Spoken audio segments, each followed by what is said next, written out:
Girl, how you gonna be broke, unemployed, and got 3 different gacha games on your computer, phone, and iPad?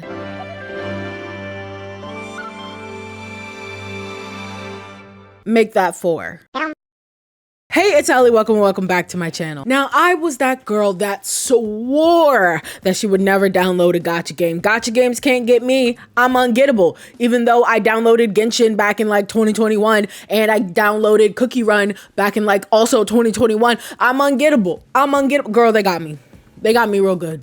They got me real good. Like, look at me. I am 2.5 games deep and making TikToks about my virtual boyfriends and how much I want to pull for them. Guys, if I've pulled, I can no longer pull. Guys, please just let this be it, please. I love how the music's playing in the fucking background. Oh, hi, Silas, hi. It's not the Silas card I want. Oh my god, I think that was it, guys.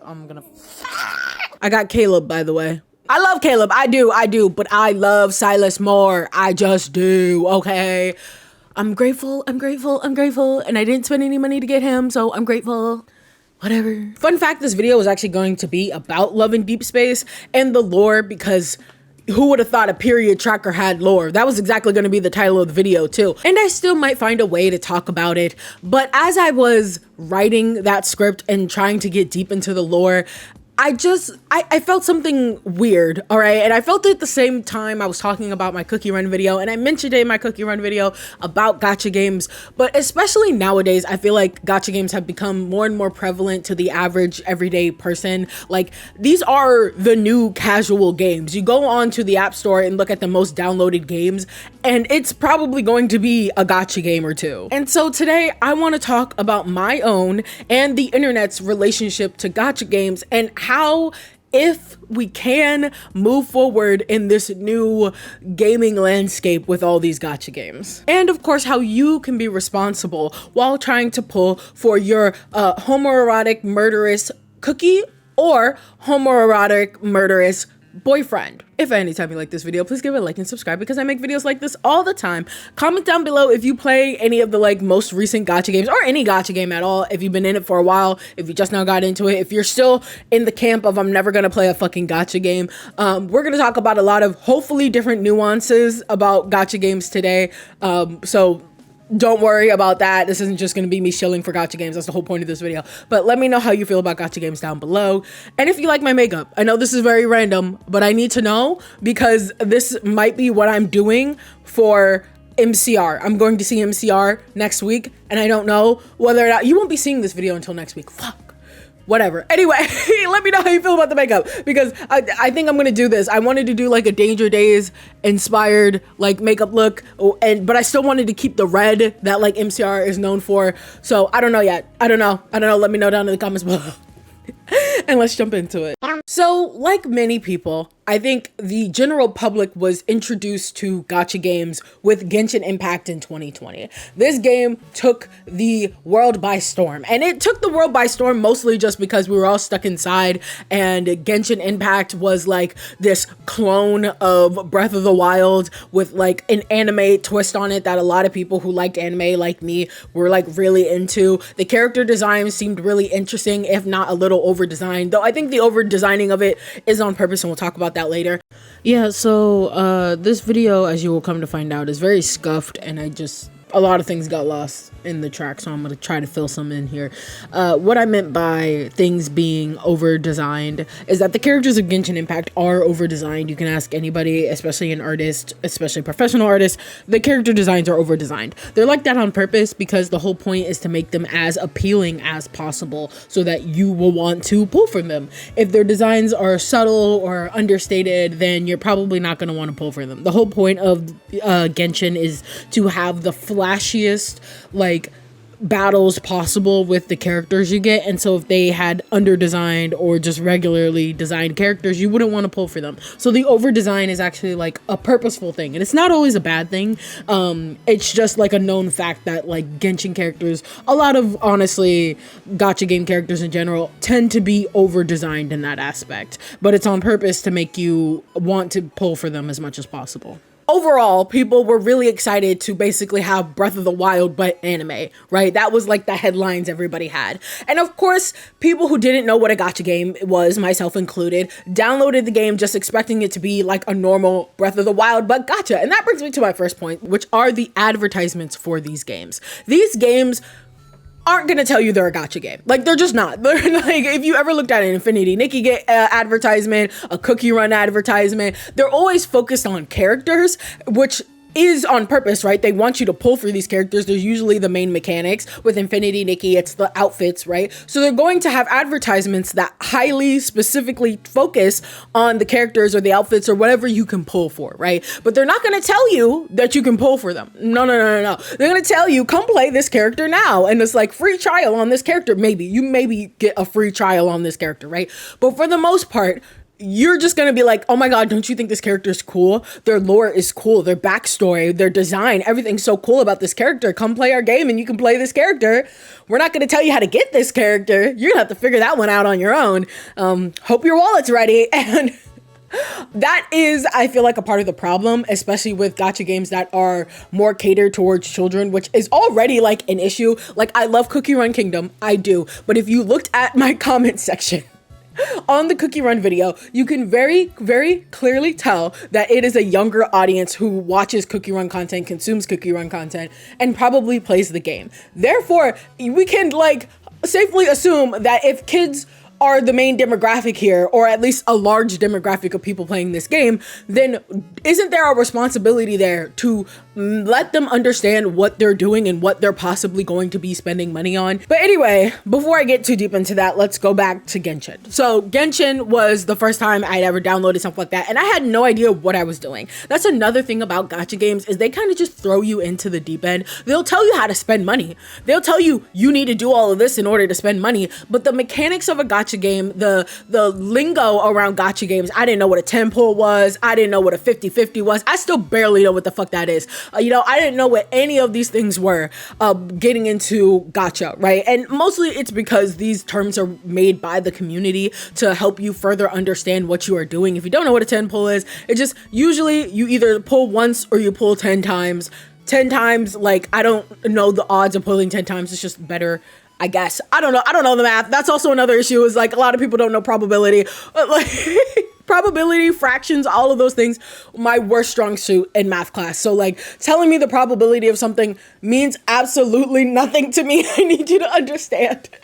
Okay, so I and this is why, like, I will talk a little bit about Love and Deepspace and how I believe Love and Deepspace and Cookie Run are like very beginner friendly. Again, Cookie Run specifically being like aimed at more towards children. And you can argue, I know there are some people who are probably gonna argue, well, Cookie Run doesn't say it's for children, but if you look at the ratings for these games and you look at the design for these games, it doesn't even matter even if you didn't design it for children. Mostly children play Cookie Run Kingdom. Let's be so fucking for real, okay? But yeah, I didn't know how Genshin Impact worked, and I just kind of stopped playing. I still didn't really know what a gacha game was back then, but I just kind of stopped playing. And eventually I went online and watched people play, and that's when I found out what a gacha game was. And not so many words, I'm gonna loosely explain what a gacha game is.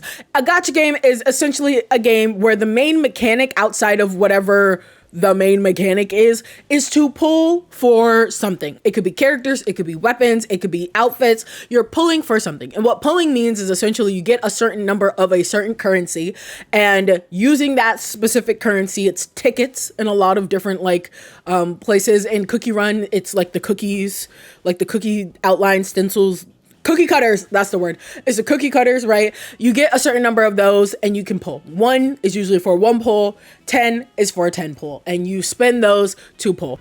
I wanted to give you guys a little demonstration of what this looks like. So this is Love in Deepspace, and you can see the ticket system is what I'm pointing out here right now. I didn't have enough for a 10 pull, I only had 3, so I pulled 1 just to show you what pulling looks like.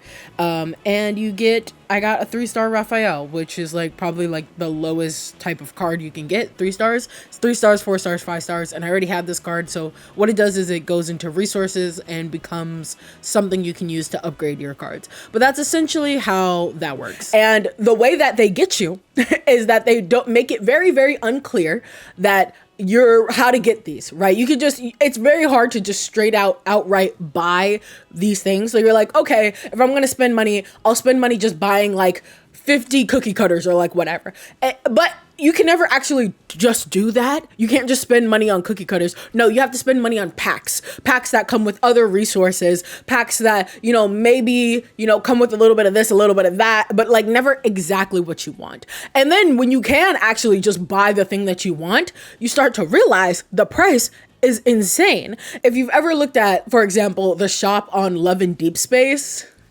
oh, that's shop number one, so overwhelming. Every shop in every gacha game is made to feel so overwhelming. So you will spend money on shit you don't need. They will push something in your face. It's always on sale. It's always on sale. It's a fake sale, but it's always conveniently on sale. Do these things ever not be on sale? No.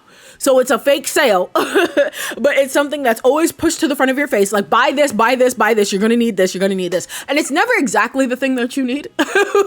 It's never exactly the thing that you need. So you scroll and you finally get to the thing that you do need. And they're like, yeah, we can give you these cookie cutters. We can get you these tickets, these limited banner tickets that you can use to pull for the character you want. How many do you want? Oh, you need like at least 10 so that you can actually like pull properly. Yeah, that's going to run you about like $30. Now, I know in some countries, I think specifically like the UK or the EU, one of the two.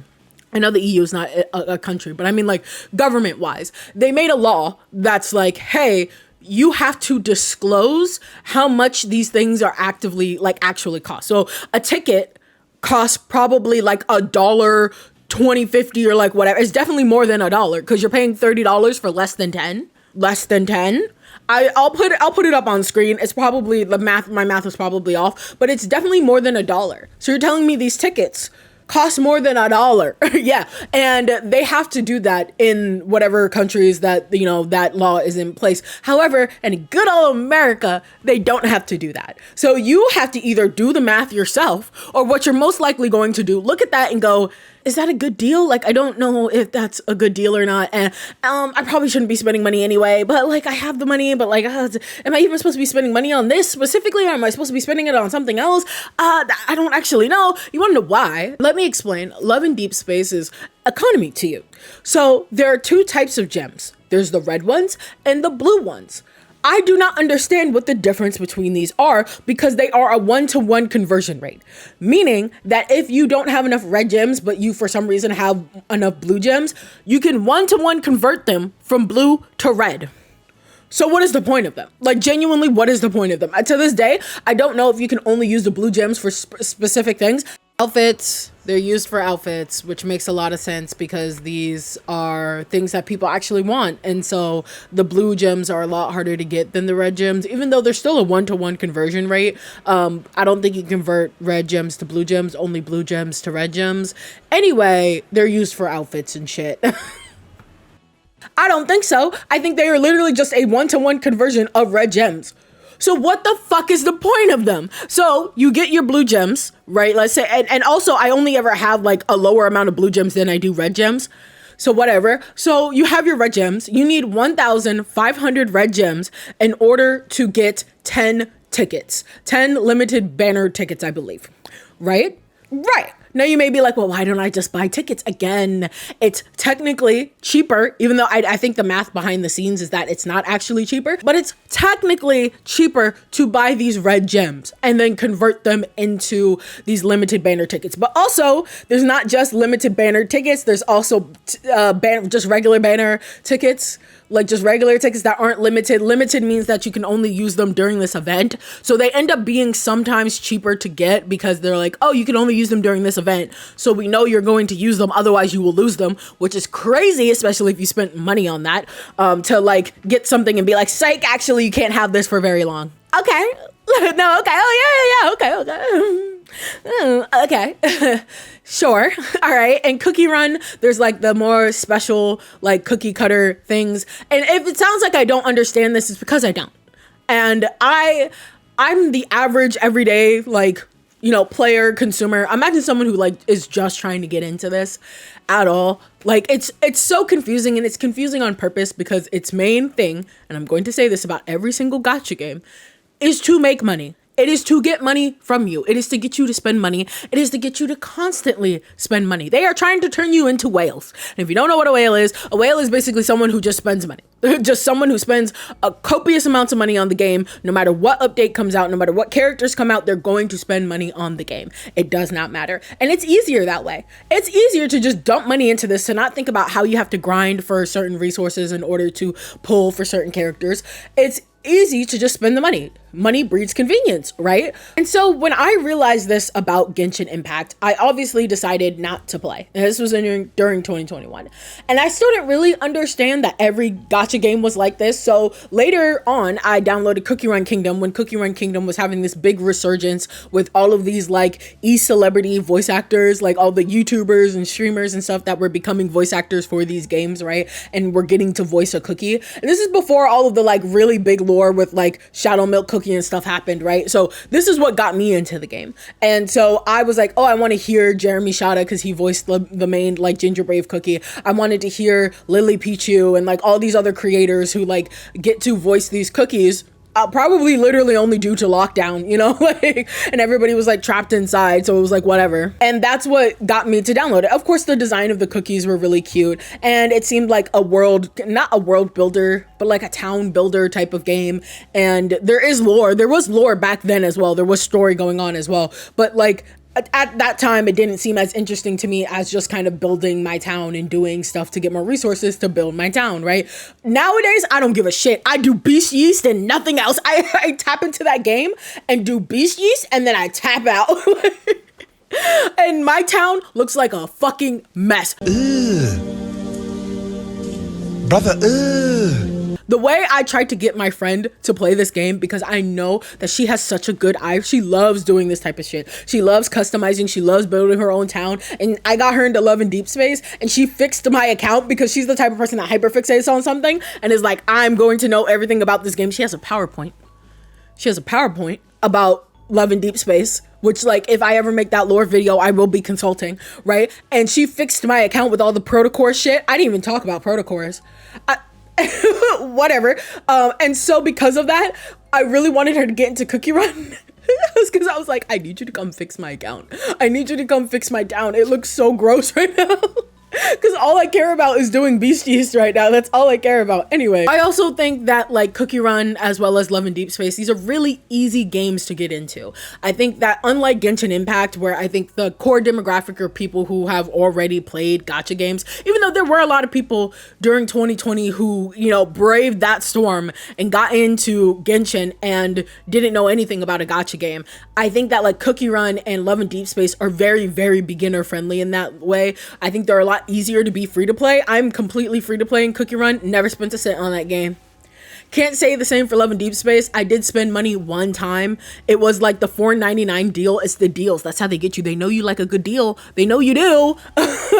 It was the like $4.99 deal where you get, if you log in every day for 30 days, every day you get like 300 gems, which like, yeah, if you're actively playing the game and logging in every single fucking day, yeah, it's going to be worth it. It's going to be worth it. However, after a while, like I like have been logging in every now and then, but like not every day like I was back when I was playing at my peak. So like that would be useless to me because if I miss a day, then like, you know, you're just losing out on those gems, right? You don't get those back. So I wouldn't suggest it to somebody who like just plays the game ultra casually and barely ever logs in, right? I wouldn't recommend it at all because you can probably be free to play. My friend who I was just talking about, she's completely free to play in Love in Deepspace and she's doing great. She's doing great. She found ways to grind for gems. And that's the other thing too, is that I think, I don't know if it's legally they have to do this, but there are ways to grind for the resources that you need, the like special resources and all those stuff. There is technically always a way to do that. Whether or not it's easy, whether or not it's practical, whole different conversation. It's usually not. It's usually not easy. It's usually not practical. So why do you play these games, right? So then what's the point? What's the point? It's not easy to get the characters you want. Why do you play these games? Well, for Genshin Impact, a lot of people, it was the characters and the lore. There is entire careers were built off of just dissecting Genshin Impact lore, just playing Genshin Impact, talking about the characters, dissecting everything, right? And I still follow a lot of these people on YouTube because I don't play the game myself, but I like most of the characters. I like most of the lore that is going on. And I don't think I'm ever going to play it because here's another thing. thing about gacha games that piss me off. So the limited banners or limited events that happen are limited. They have a certain time limit and then they're gone, right? Oh my God, my battery's dying. Please.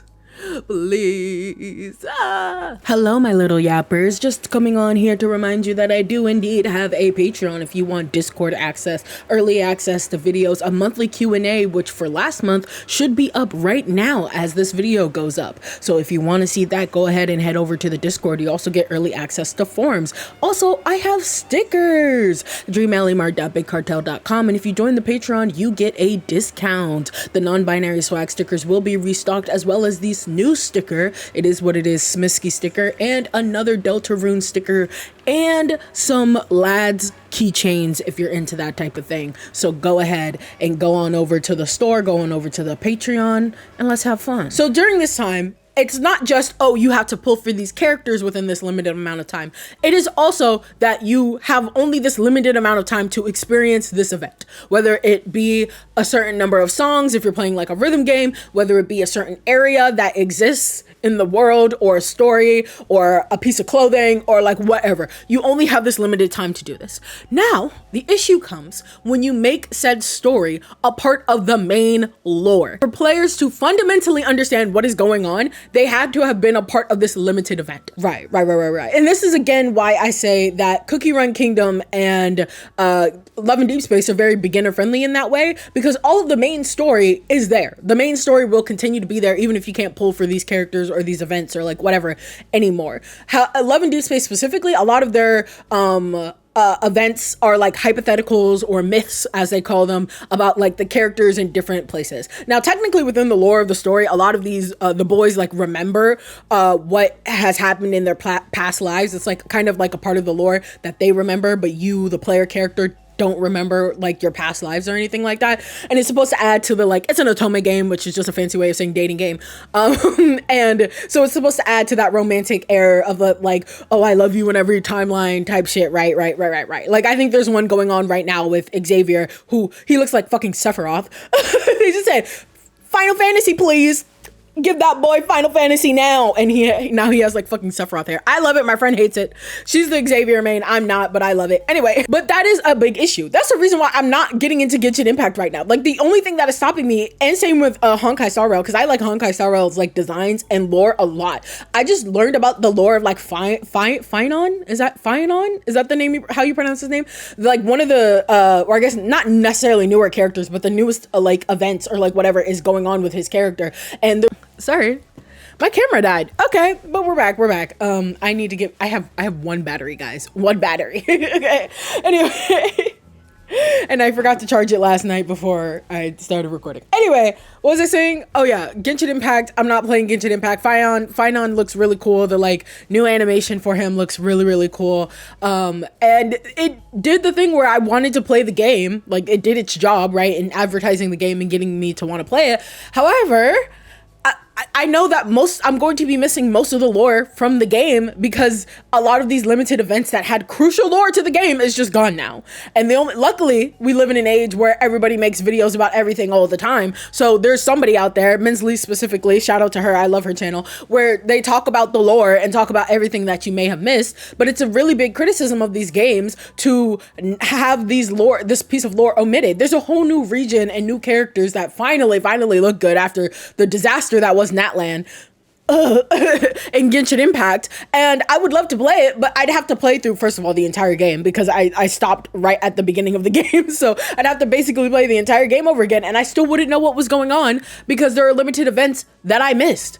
Like, what are you supposed to do in that case? Like, you know, so that has also been an issue, this like idea of like exclusivity, of constantly having to play the game even if you don't want to. There are people who constantly in the last couple of years thought of Genshin Impact as a chore. Doing your dailies felt like a chore, right? And you're just doing it honestly to keep up with the game, so that when hopefully a new season or new event does drop that you do actually like, you'll be there and you'll be ready and you'll have saved up enough gems and this, that, the third, yada yada yada. And it's almost like the sunk cost fallacy in the way where it's like, if I've already spent this much hours and this much money into the game, well, now I'm kind of locked into playing it forever, right? I've spent money on it. I've spent time and money and dedication to this game, And it's a live service game, so it's gonna go on and on and on until the wheels fall off. So that's also the other thing. Oh my god. Sorry, this isn't very scripted, as you could tell. I have a list of bullet points, but that's about it. The lore in these games, the story of these games are never ending, and they're never going to end. And it's crazy because sometimes you'll see where the main crux of a story ends, like roll credits end, like that happened with ZZZ, and then it went downhill from there.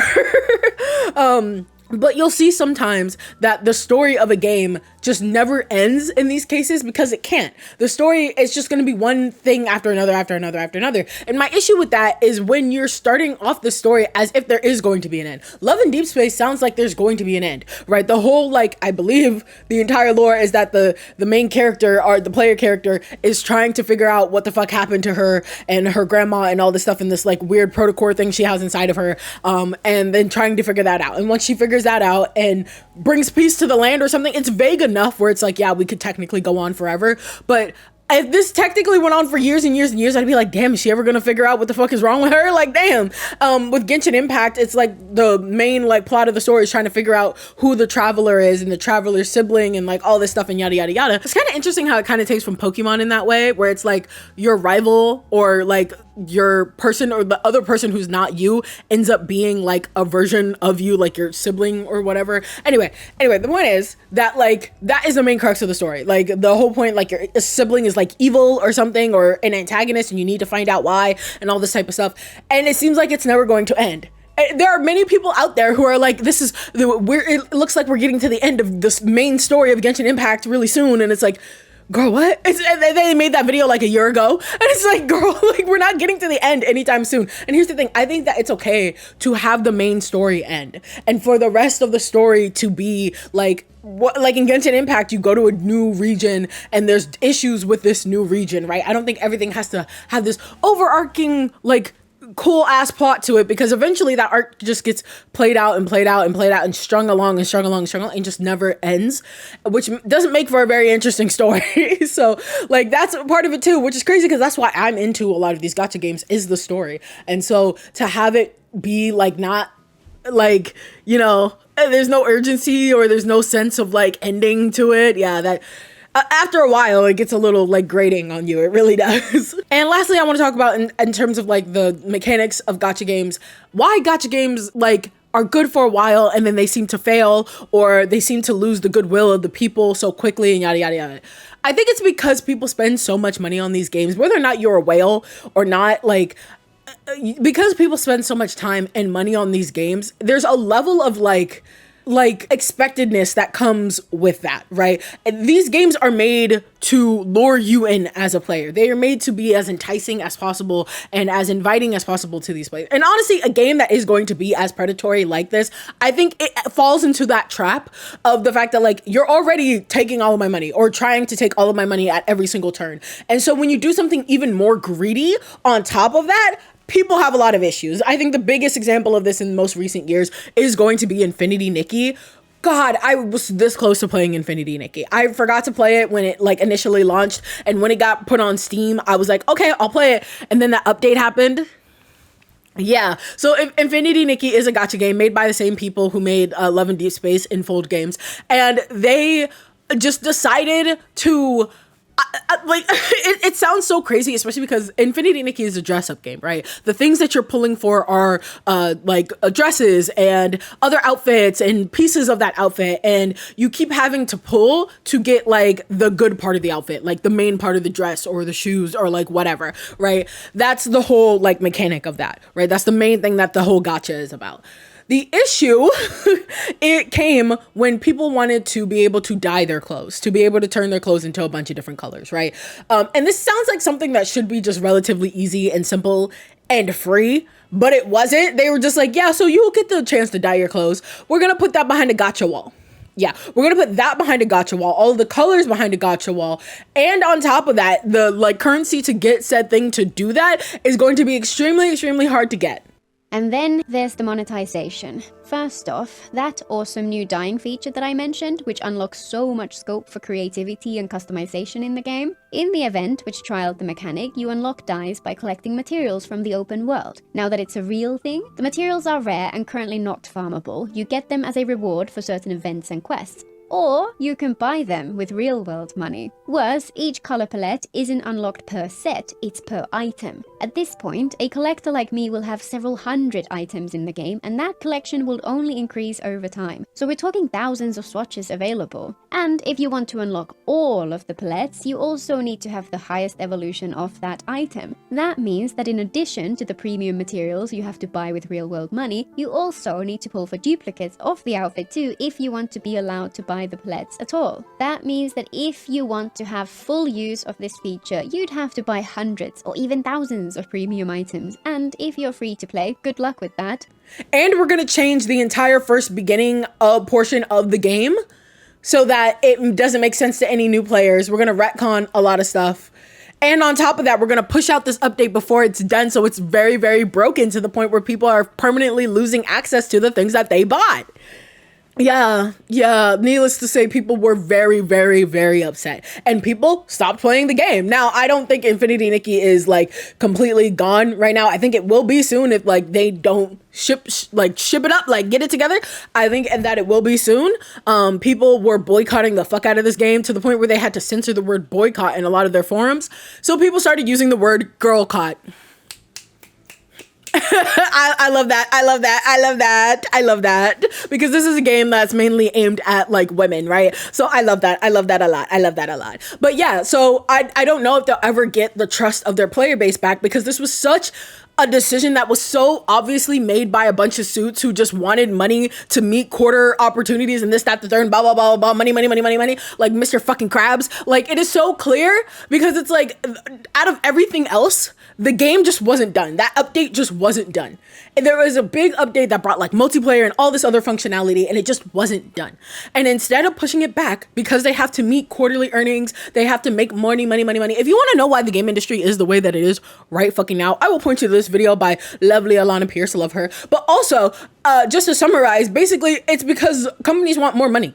They want more money. They have to constantly make more money. Everything has to make more money than the last thing, right? And if you're not making more money than you were in last quarter, that is bad, okay? And so because of that, they will push out things that aren't ready.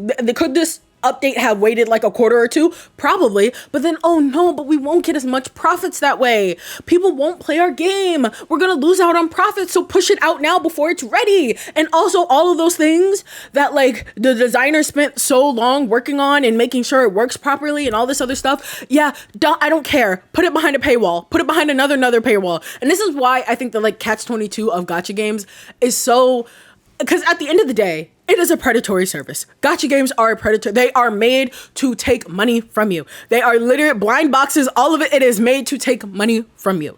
At the same time, that does not mean the designers that work on the toys that you pull in blind boxes, the designers that work on these games don't love the games that they're working on, that they don't care for the games that they're working on, that they just shoehorn it all in. No, there's a reason why people got into Genshin and it wasn't the gacha mechanics. There's a reason why people got into Cookie Run and it's not the gacha mechanics. There's a reason why people got into Love and Deepspace, and I promise you, it wasn't the gacha mechanics. People got into it because of the character design, because of the lore, because of the mechanics that you saw in Love and Deepspace. Hello, period tracker. Like, hello? Like, what game you know is also a period tracker?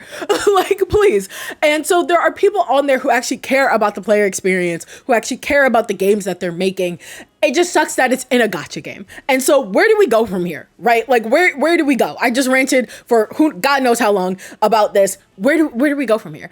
All I can do is just personally, every time I talk about a gacha game, I made this video because I want to continue to talk about these games that I like to play, right?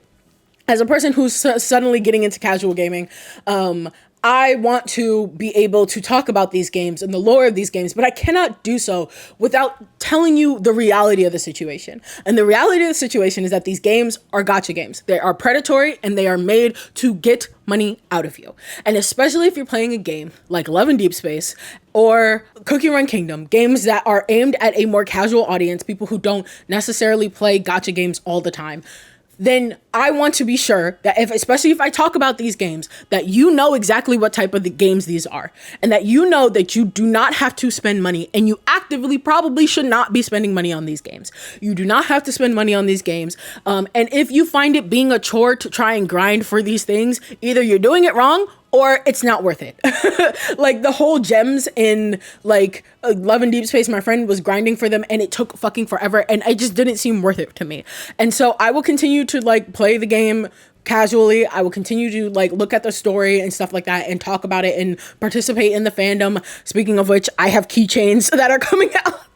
My Love and Deepspace keychains. Honestly, this was just like a kind of like a challenge for me to see if I can actually like make 5 designs like that within a short amount of time, because my friend was doing like a keychain order and I was like, yeah, fuck it, I'll join. So I needed to come up with some keychain designs and I was just like, I'm really into Love and Deepspace right now and I love the little hanging keychains. So anyway, I have hanging keychains now. Hopefully by the time this is out, they'll be up on my store. If not, they'll be there in a couple of days, whatever. Anyway, check my store right now, AlleyDreamer.bigcartel.com. Also the Chris stickers, I'm restocking the Chris stickers. Hopefully again, by the time this video goes out, I will have restocked them. But anyway, I say all this to say that we together can warn people, and education is key, right? Like education is key. So we could tell people whenever someone is promoting this game or is talking about this game, I'm going to continue to talk about Cookie Run. I love Cookie Run. I'm going to continue to talk about Love and Deepspace. I love Love and Deepspace.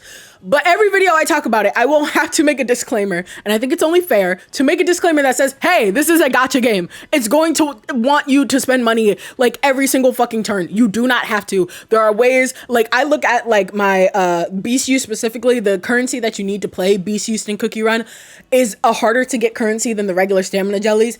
I have a whole bunch of those and I do not remember how I got them, but there are a bunch of different resources on how to get free resources. Please, I know it may feel like, God, this all they want is money from me, and it's true, because that's all the company, all they want is money from you. But the people who made the game designers, want you to experience the game. They want you to have fun in the game, okay? Okay. I also think that this rule or law or whatever that needs to be implemented in America, specifically the one that's like, hey, you need to say how much this dollar amount thing actually costs, like in our actual currency, not the currency of the game. I think they need to get rid of all these 500 different currencies in the game. Like there's no reason for these currencies to be so complicated other than to just make you confused, to get you to spend money on more things, to be like, psych, you can use the red gems for this, but you can't use it for this. Only the chocolate shop can be used for that. Only the flower shop can be used for that. Girl, don't piss me off.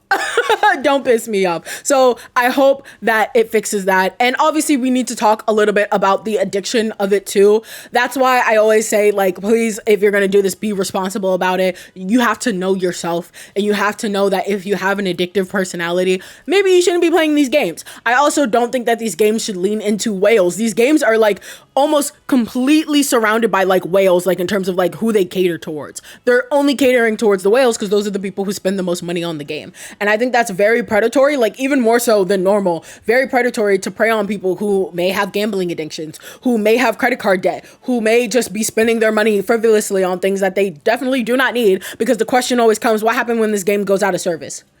What happens to the thousands of dollars that you spent on this game once it goes out of service? Please remember that. Also, that brings up the whole Stop Killing Games initiative. That's a whole nother thing. But like, what will you have when this game inevitably goes offline? When this game, or more likely your own interest, wanes and you've spent hundreds and hundreds of dollars, what will happen when this game is no longer in service? Please think about that.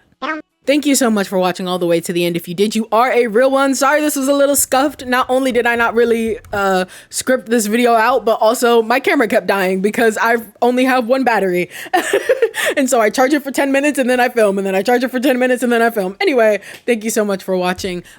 Please be responsible with gacha games. I'll say it as many times as I can, especially as a person who wants to make videos about different gacha games. I feel like it's only right to the bare minimum I can do, and you can do if you also make videos about gacha games, is to talk about the fact that it's a gacha game. No one ever wants to say that. All right, so let's just say that, and then we can have our fun. Okay, please be responsible when you're playing these games. They will try to take your money. They do not need your money.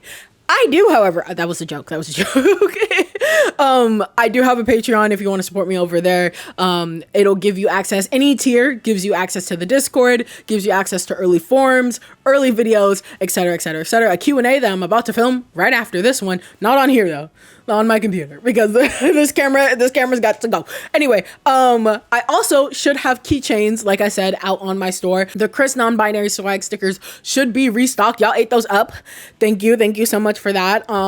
Those should all be restocked by now. They should should all be on my store, dreamallymart.bigcartel.com, linked in the description. Patreon shout out time. At Little Yapper tier, we have Aaron, AC, Basil, Broken Dreamy, Gianna M, Jester, Leela L, Luna L, Malguy, Marmar Bar, Mysterious Trumpet, Octo Senpai, Pastel Sunsets, Reese F, Soup, Toast 1612, Vivian M, Vic. At our average Yapper tier, we have Arapaima, Scout, Twilby, Weirdo, and at our big time Yapper tier, we have Covalence and Tybee. Thank you so much. And hey, thank you so much for watching. Thank you so much for joining me on this little rant. Thank you for allowing me to rant. Thank you for 25K. And hey, I will see you in the next episode. Love and peace.